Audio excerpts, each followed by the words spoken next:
Guys, naay naabot diri sa kwarto nga anhing gabi una.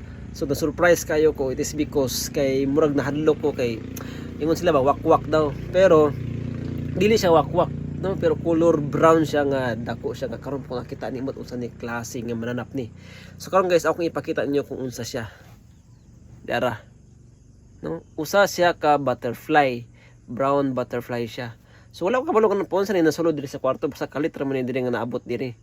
So natingala ko nganong makita siya ng magabi siguro kay hayag or di kaya kini nga klase nga mananapis nocturnal. So wala jud kabalo.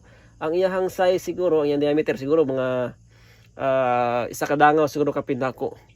No, tapos iyang vertical size, ang gamay ra kayo mga siguro nasa mga 5 inches siguro.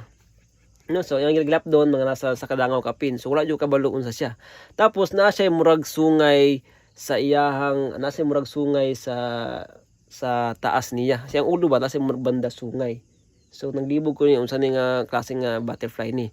So nanawagan ko nila Kuya Bubbles, Kuya Kim, Ma'am Celine kung unsa ni klase nga butterfly ni.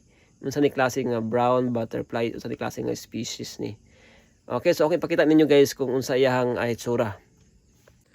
So ingana siyang itsura guys, ingana iyahang itsura.